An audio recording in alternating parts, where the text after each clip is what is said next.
Time is kind of the ultimate currency when it comes to adoption. Hello and welcome to my channel, ladies. Welcome back if you're one of my wonderful subscribers, and if you're new, welcome. This is IRL Jax, where I am Jax, and we talk about my real life, which lately is a lot of infertility, and most recently is adoption. This video is a part of my Skill Up series, where you learn everything you need to know to skill up about infertility and adoption. And if you are interested in watching some of the other videos, go ahead and click the link above, and I'll be mentioning a few specific videos throughout this video. This video is going to be about choosing your adoption agency, because choosing an agency is very overwhelming.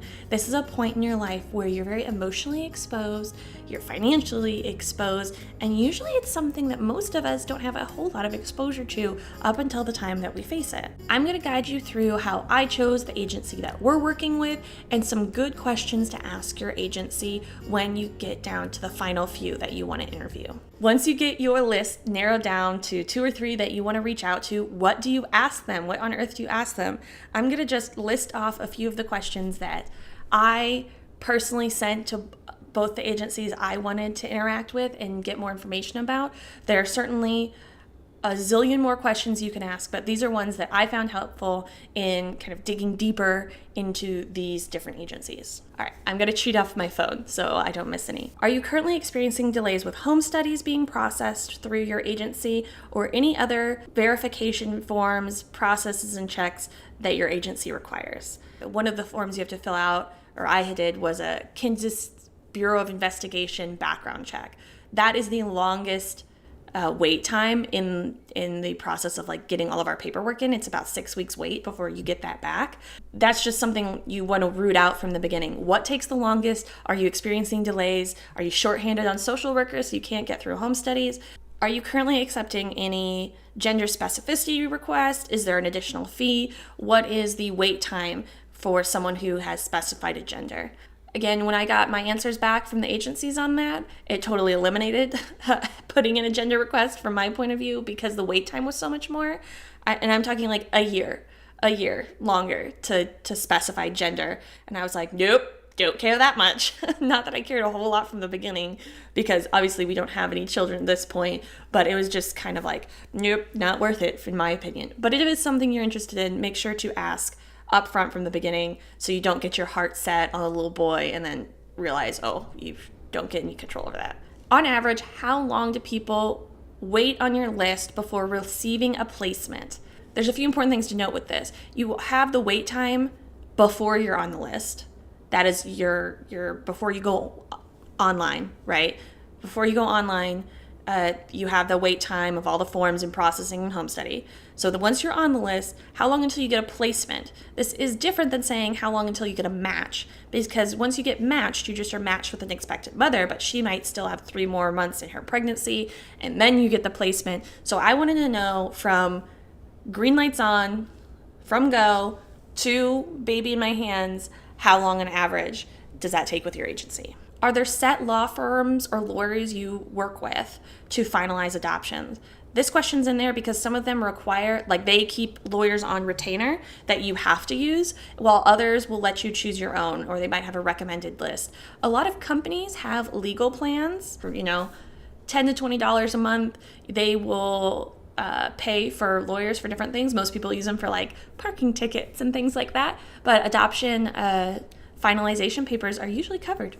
How much does it cost to work with your agency, and what does your fee schedule look like? I talked about this a little earlier. You want to know what money is due when, and this is a great time to ask what happens during a disruption, because usually some money is lost. This is money that was spent on maybe housing for the mother, food, those and some medical things. I'll get more into that in the cost video about what is usually lost and where all the money goes in an adoption, but you want them to specify their level of protection, because some agencies do have 100% cost protection.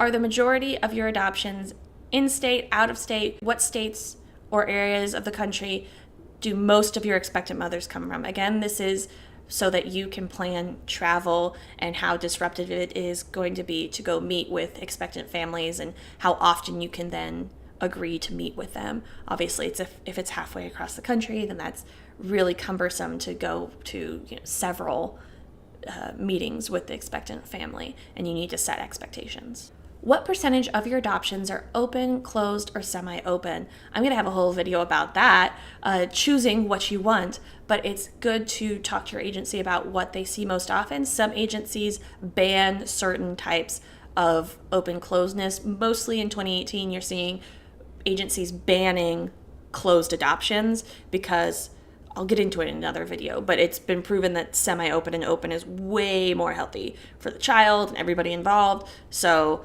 some agencies are banning them. What methods or what is the process around showing profiles to expectant mothers? Do you help build out those profiles? What mediums am I expected to provide a profile for? Some agencies only use books and they keep one copy of your book in their office, and expectant moms need to come to the office and flick through books. Some agencies send out your book to expectant moms, so they keep a bunch of copies on hand to send out to expectant moms. Some agencies have online profiles, video profiles. You want to know what they're expecting from you and how many copies you need to produce. How many expectant moms do you have coming to you and placing their children per year, and how many adoptive families do you allow on your list? Obviously, some families have put more restrictions on what they want, so don't be put off if there's way more adoptive families than expectant mothers, because some of those people are going to be sitting on the list for a long time because they have very strict requirements that they want. But it's good to make sure it's not like 3 or 4 times more than the expectant mothers. Otherwise, you're just going to get lost in a sea of profiles. It's good to ask about disruption rate. What was the rate of disruption? Nationally, the rate of adoption disruption is around 20%, so you can gauge whether or not their disruption rate is better or worse than that, but it really shouldn't be more than 20%. And this goes in my next question, which is what kind of prenatal and postnatal resources do you provide to the expectant mothers? Because there's a direct correlation in the amount of support they get beforehand and the amount of disruptions that happen at birth. If they feel supported and knowledgeable and like they know all of their options and they're not being forced into anything, then the disruption rate goes down considerably. Another question is to ask, how are fathers' rights treated? What happens if the father is unknown or doesn't want to be involved? How are his parental rights dealt with? And what due diligence is done to find him if the father is unknown? And finally, how many days do you have to wait for a birth mother to terminate her parental rights? It varies state by state, so you need to ask your agency whether or not it is based on, it will be based on her state. So you need to ask, what is the range of wait times in the states that they work with. Those are just a few of the things that I use to help me gauge which agency I wanted to go with.